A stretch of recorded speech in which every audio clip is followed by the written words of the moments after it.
आज हम आर्टिकल्स के बारे में पढ़ेंगे। अनुच्छेद 1 के अंतर्गत संघ एवं राज्य, अनुच्छेद 2 के अंतर्गत नए राज्यों का गठन, अनुच्छेद 3 के अंतर्गत नए राज्यों की सीमाओं का गठन, अनुच्छेद 12 के अंतर्गत राज्य की परिभाषा, अनुच्छेद 14 के अंतर्गत विधि के समक्ष समानता का अधिकार, अनुच्छेद 15 के अंतर्गत आएंगे आप किसी भी धर्म में किसी प्रकार कोई भेद नहीं कर सकते। उसके अनुच्छेद 16 में आएंगे सरकारी नौकरी में समानता का अधिकार। 16 से 17 में आएंगे तो उसके अंतर्गत होगा अस्पृश्यता का संघ।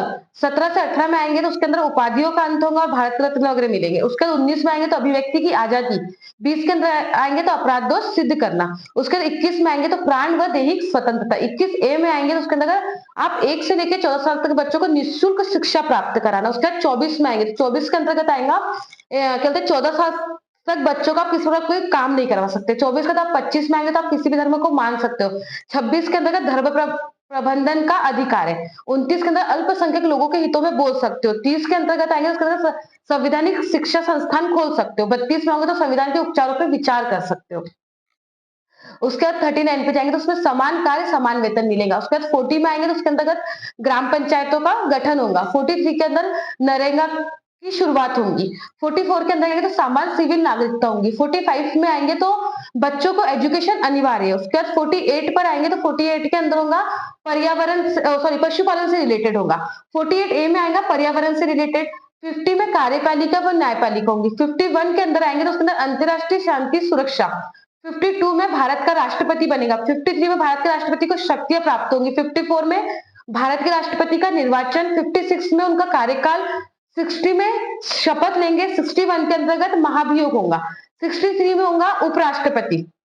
67 में आएंगे तो जो राज्य का सभा नहीं उपराष्ट्रपति जो रहेगा वो राज्यसभा का सभापति भी होगा। उसके बाद 71 में आएंगे तो उपराष्ट्रपति जी का निर्वाचन होगा। उपराष्ट्रपति जी का कार्यकाल होगा। 72 में आएंगे तो राष्ट्रपति और उपराष्ट्रपति जी का निर्वाचन क्षमादान होगा। 72 में क्षमादान। उसके बाद 74 में आएंगे तो उसके अंतर्गत मंत्री परिषद का गठन होगा। 75 में आएंगे तो प्रधानमंत्री की नियुक्ति होंगी। 76 में आएंगे तो महान्यायवादी। 78 में आएंगे तो पीएम का दायित्व राष्ट्रपति के प्रति। उसके बाद 79 में आएंगे तो उसमें संसद बनेगी। 80 में क्या बोलते हैं राज्यसभा बनेगी। 81 में लोकसभा बनेगी।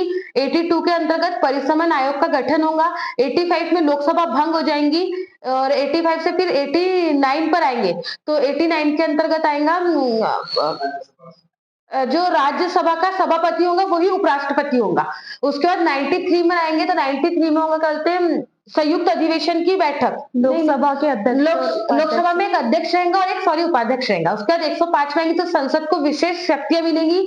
108 में आएंगे तो राष्ट्रपति की संयुक्त बैठक होंगी। 110 में धन विधेयक। 111 में वीटो की शक्ति। 112 में वार्षिक विलीय विवरण होगा। 117 में आएंगे तो वित्त विधेयक। 123 में आएंगे तो अध्यादेश होंगे और 124 में आएंगे तो सुप्रीम कोर्ट का गठन होगा। Thank you.